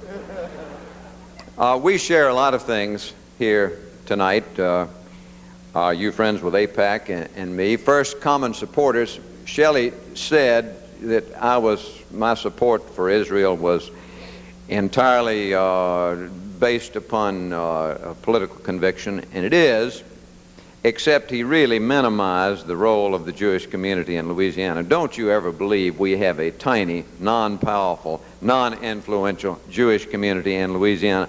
That is the biggest lie of all, Shelley. I would not be here were it not for my Jewish friends who headed up my campaign, my fundraising. I mean, you've heard the old joke about the couple who are flying in the airplane in the South Pacific. They lose their radio. Finally, they're running out of gas. They're making their confessions to one another, and as they're getting ready to crash land on the desert island, the husband said, "And one of the worst things, darling, I did was I pledged $50,000 for the UJA, and I didn't pay it before I left." She said, "My God, they're going to find us." Now, they were talking about my friends who raised money for me so effectively. We also share an interest in politics. You know, Louisiana politics is really the state sport. It's what we're really interested in. Earl Long, you know, a former governor of Louisiana, said in his inimitable way, he had a gruff voice, I can't quite imitate him, but he said, "When I die, if I die, I want to be buried in South Louisiana so I can stay active in politics." So I know you folks are staying active here in politics. We also share a 40th anniversary, Israel and I. This week is my 40th birthday. And if you believe that, you probably believe Arafat wants peaceful coexistence with Israel. It is a signal time, this 40th anniversary of Israel, an absolutely remarkable, incredible historical experience, probably without any historic precedent. In the first place, for a nation to be created by an international organization at a time of peace, I think has no historic precedent. But certainly the success of this great experiment, and indeed it was an experiment, it will be a wonder of history as long as history is recorded. For the Jewish people, an incredible success, because after 2,000 years of the diaspora, a new nation created as a spiritual home for a whole people, as a refuge for the persecuted, and as a beacon of hope for everyone, for the Jewish people, unquestionably a great success. For the United States, a success really unanticipated at the time. Who would have thought that the state of Israel would be so key, so important, so incredibly essential in the Middle East at the time in 1948 when it was first created? But indeed it has so become. It is not only tried and true as a friend, but the only real oasis of stability in all of that Middle East, a group that is strong enough and tried enough and true enough to really stand up when the going gets tough. For democracy, what an incredible success. As the Jews brought forth water in the desert that made it bloom, so democracy was brought forth in this arid wasteland and bloomed. Democracy and freedom in a land that had never known these kind of traditions. Well, how does the Senate look at the state of Israel here on its 40th anniversary? Well, more to the point, how do I look at Israel? Because I can really speak only for myself. First of all, and frankly, with concern. I read every report. I see every news broadcast. I follow the developments in the Middle East just as you do, and each of you, with concern, sometimes with approval, sometimes with vague feelings of disapproval, sometimes, frankly, with confusion. Frankly, I don't talk a lot about the issue. because it is not easy to have a clear opinion about what ought to be done. And because, most of all, it seems to me that as a committed friend of Israel, committed for all of those reasons that Israel has been a success, seems to me our role, our chief role, ought to be to do two things: to give loyalty and to give support.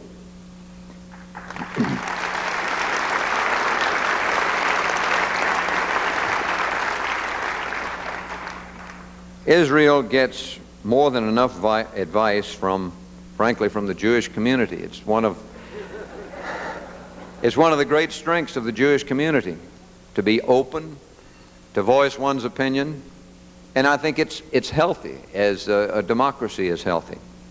But for this nation, for the United States Senate to try to interfere and by sort of lightly put on intimidation, I think it would be the greatest mistake we could make. First of all, because until Yasser Arafat and the PLO is willing simply to recognize the existence of Israel, how can we or how can anyone say that you should sit down and negotiate any particular formula?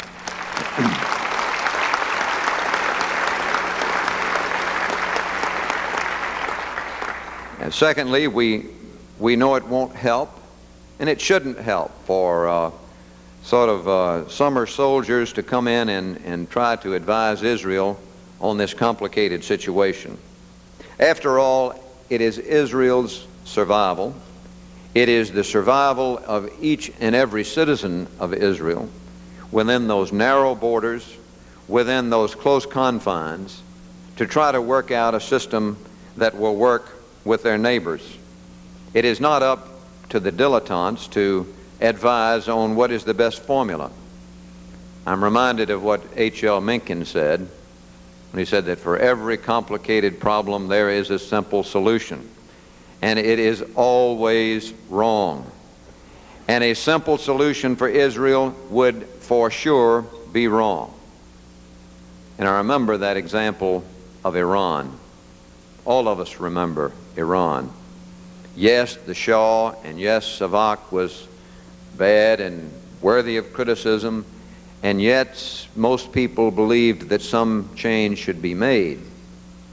But in the rush to judgment, or perhaps the rush to not support Iran, we got a system and a situation that it was immensely worse, it seems to me, than that which preceded it. Let us vow here and there never, never to have to face that eventuality with Israel.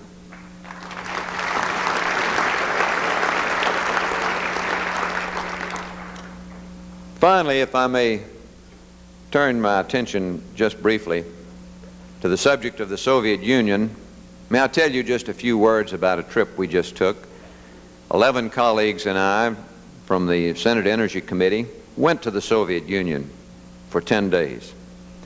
A fascinating trip at a fascinating time. We met with the leaders of the Soviet Union, not with Gorbachev. He was down in Tashkent meeting with Najibullah at the time, but with other members of the Central Committee, the Politburo, the Supreme Soviet, on down to citizens and artists and workers and ordinary people.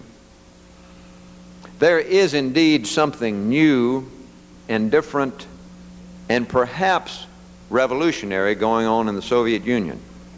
What the length and breadth of it, what the staying power of it is, just how revolutionary it is, none of us quite know at this time. But it is a fundamental change, and the Soviet Union is alive with this change. They call it, of course, glasnost or perestroika, openness or restructuring.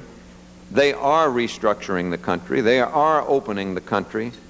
But to what extent, we have yet to find out. It is personified, of course, by the telegenic, articulate reasonableness of Mikhail Gorbachev.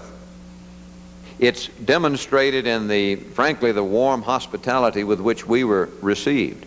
they really made an effort for these senators to try to cater not only to our wishes, but to answer every question that we could ask.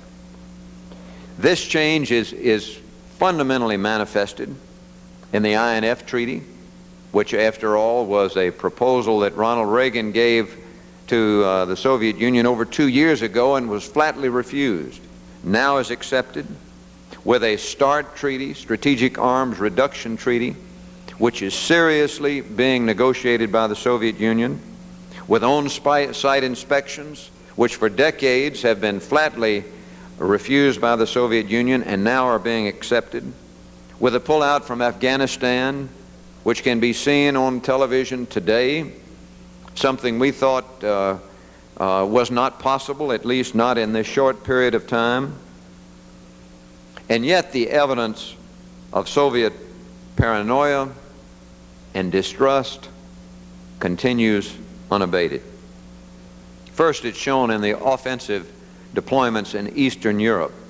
Their order of battle in Eastern Europe, outnumbering as they do with tanks 4-to-1, artillery 5-to-1, can have no other purpose or no other apparent purpose other than an offensive intent.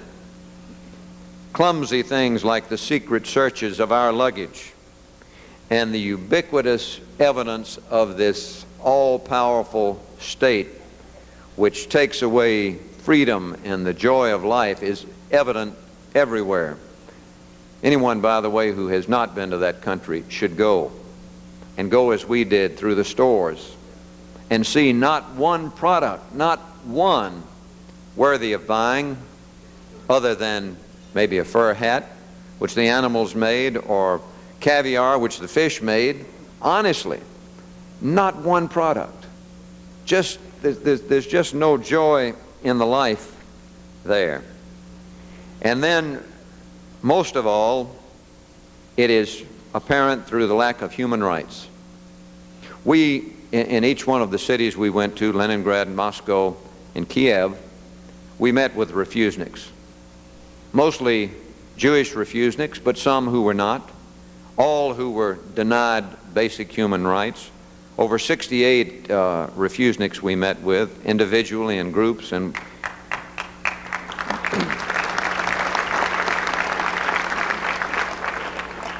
each case is different. Each has its own poignancy. A typical story is that of Kim Friedman. Kim Friedman is 54 years old. He lives in Kiev with his mother. He's been trying to immigrate to Israel for almost 20 years. When he began trying to leave the Soviet Union, he was a healthy 35-year-old radio engineer with a wife and daughter. Today, he's a very sick man. He has arthritis and a heart condition. His wife and daughter are in Israel. He hasn't seen them for 12 years. He has 2 grandchildren whom he has never seen. As a refusenik, he cannot work as a technician. For almost 20 years, he's been working as a laborer because refuseniks can't have any job other than the most menial. He's been arrested and jailed on unspecified charges. His apartment searched by the KGB, his telephone disconnected. And by the way, there was a van out in front of our hotel in Kiev where we could see the camera lens poking between the curtains filming these refuseniks as they came into our hotel. Even after his 2 heart attacks, he was sent to a labor camp in 1981 on charges of being a parasite, the criminal charge against a Soviet citizen that doesn't have a job.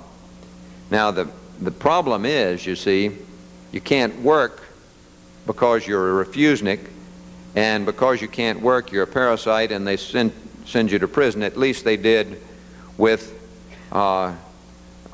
this gentleman, Mr. Friedman. Time after time, he's been refused an exit visa on grounds of secrecy. In 1986, the KGB told him he wouldn't be allowed to leave for over 10 years.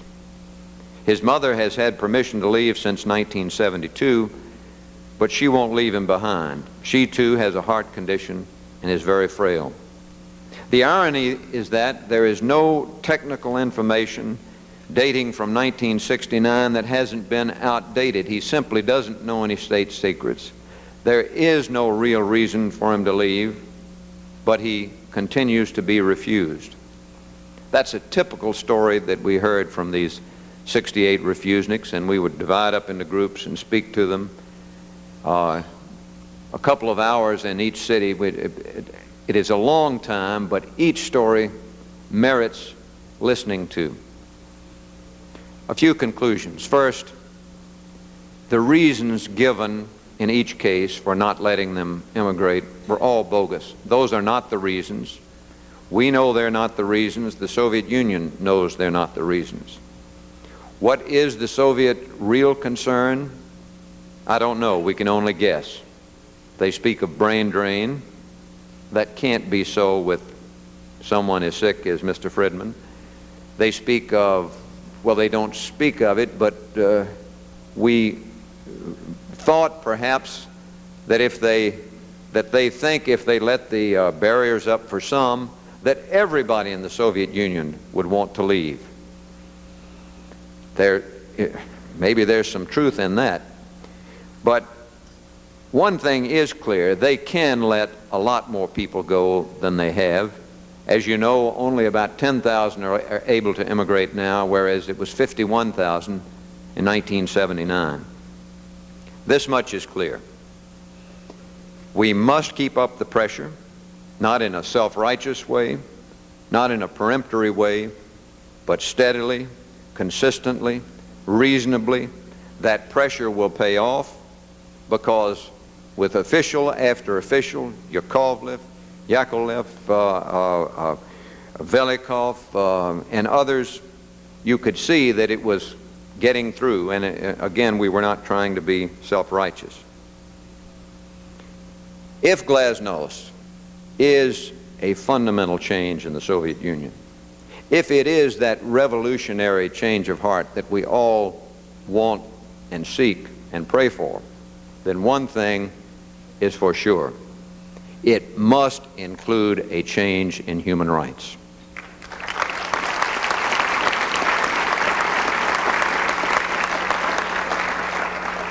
Well, ladies and gentlemen, thank you for this great honor. 40 years ago, Israel was born out of tragedy, at a time of adversity. It timidly tiptoed into the world, surprised, I think, almost, at least pleased, if not surprised, when Harry Truman recognized the existence of Israel, the first nation to do so in 1948. It's been a long and glorious history since that time. Israel now is a major player on the world scene by anyone's description. It is orderly. It is stable. It is an experiment that has succeeded beyond the wildest dreams of anyone, Jew, American, Gentile, beyond the wildest dreams. No one would ever have thought that a nation so embodying freedom, democracy, strength could exist so quickly and so permanently as it has taken soil in the Middle East. Let us make sure that 40 years from today, when we or our sons and daughters hopefully are assembled again at a place such as this, that they can look back on the 80th anniversary and say Israel is more strong, more free, and more permanent than it was 40 years ago. It is a goal worthy of all of us to pursue. Thank you very much. Great honor and privilege to welcome Israel's Foreign Minister and Vice Prime Minister Shimon Peres to our policy conference.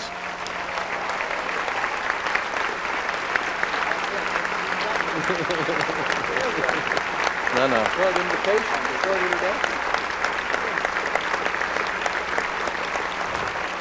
That would have been the shortest introduction in history, but I won't be that much longer. Tonight, Mr. Foreign Minister, you have before you 1/4 of the entire U.S. Congress, and senior administration officials from virtually every department of government that deals with U.S.-Israel relations. In addition, sitting before you are representatives of the pro-Israel community from almost every state in the Union. We are anxious to hear your message. We also have one we ask that you take back to the people of Israel. We stand with you.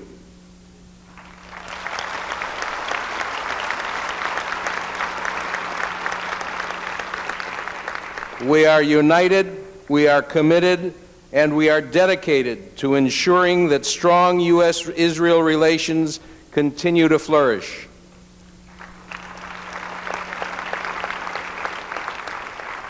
There are those who seek to drive a wedge between the State of Israel and America. This will not happen. AIPAC exists to protect and nurture the close relationship between the U.S. and Israel, because we know that it is in the best interests of both countries. Ladies and gentlemen, the Foreign Minister of Israel, Shimon Peres.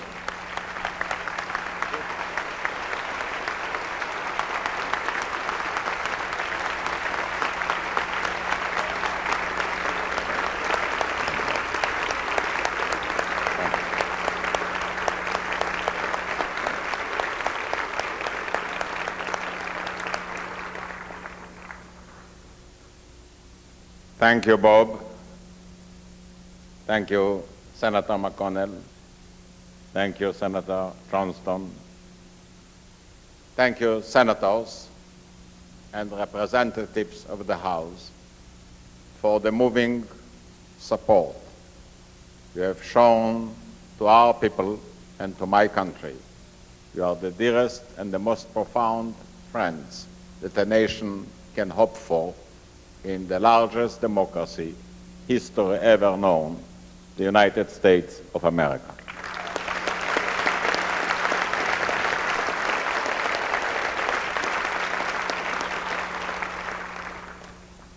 I will also join in Tom Dyan in recognizing the presence of the representative of Egypt among us.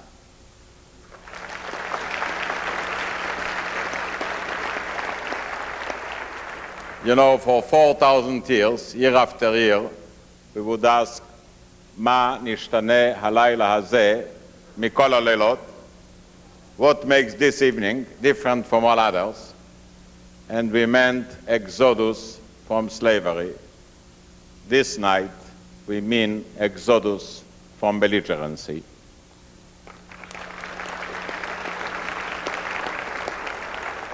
And if some people may feel that the peace between Egypt and Israel is not a perfect one, well, I prefer an imperfect peace upon a perfect war.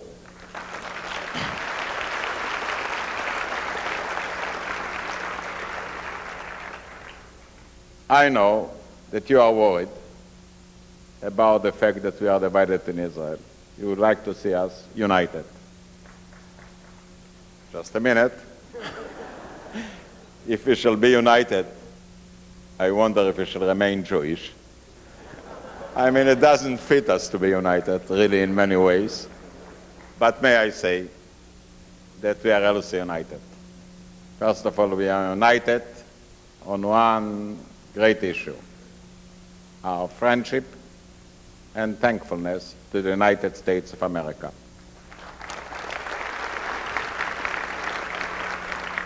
We are the only country on earth where America doesn't serve a dividing factor, but a uniting one.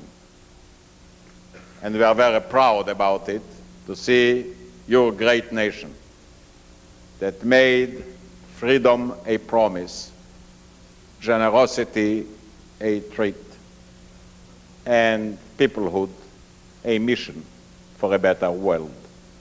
We are proud to belong to this great tradition, to this great spirit, to this part of humanity.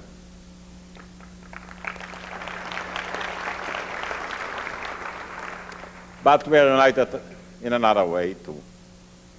Actually, to be democratic is to be pluralistic. I'm thinking about the 40 years of Israel. We were attacked at least 5 times. The countries that did attack us were united. We, who were attacked, were divided. Yet, we won the wars, they lost it. Which shows that to be free and democratic is not necessarily to be weak, but to be strong as well.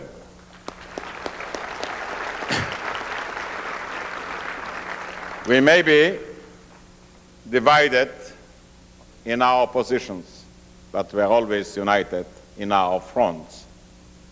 We may have different views, but we are capable of acting together, of dreaming together, of hoping together.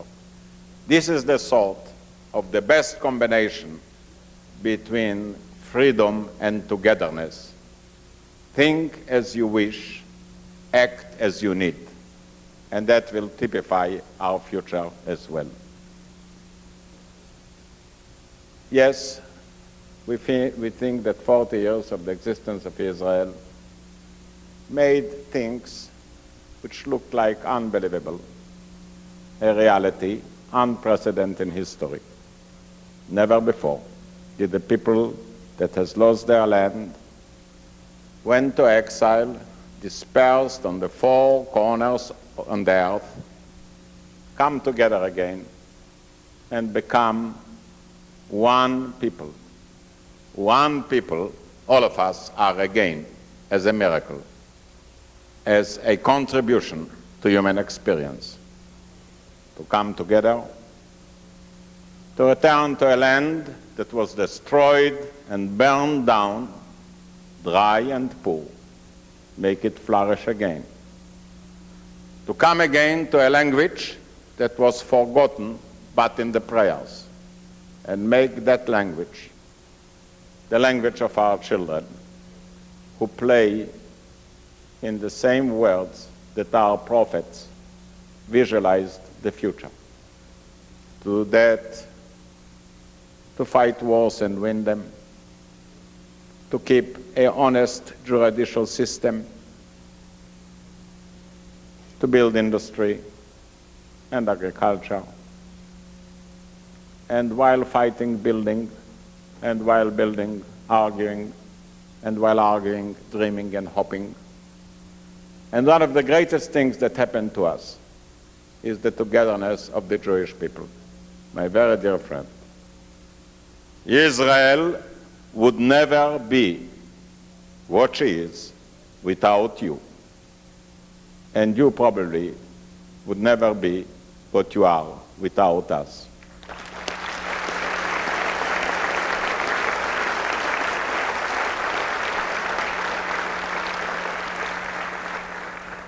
I want also to say a word about AIPAC. This is a unique organization. I know that many nations are jealous of Israel because we enjoy the dynamic, imaginative, and constructive work of your organization. Yet I know that you are not for hire, and we are not going to trade you for anything, neither for land or peace. We need you as you are, as the strongest bridge between the American people and the state of Israel. That's what you are, and that's what we need you for.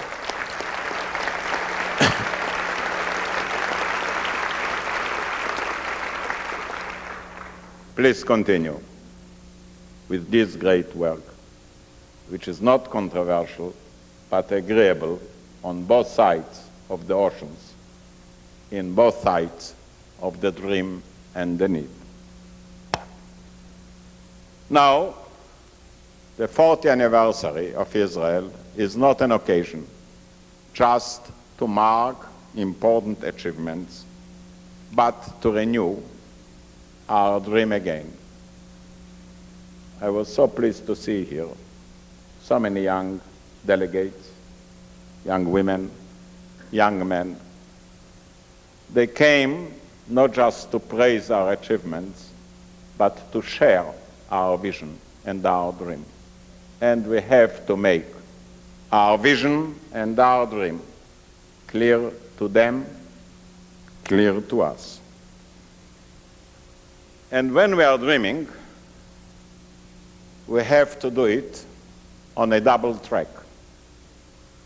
One concerning the past and the other concerning the future. The past calls for a strong Israel, for a secure Israel, never to be light-minded about the strengths we need to defend our land and to defend our lives. Surely, a person like myself, who went through those 40 years, most of them at the management of war and peace, most of it in serving the defenses of our country, I can remember so many occasions, now people are interviewing and say, what were the happiest days in your life in the 40 years? That's not so important. I remember what were the most difficult lives, times, days in those 40 years. The first, surely, still being very young, I remember the shock in the wake of the Second World War when we have discovered the dimension of the Holocaust. We couldn't believe it. We couldn't understand it. Still we can't believe, and still we cannot understand. Surely we cannot forget. Then I remember days of war, of dangers. I remember a night in the Yom Kippur War, sitting all the night at the cabinet session and trying to make a decision if we have to cross the canal. Without crossing, we were in danger. The crossing was a danger. And the girl that took the stenography of the meeting all of a sudden started to cry. Her husband was at the front. And I knew how dangerous and how difficult it was. How can I forget the night of Entebbe?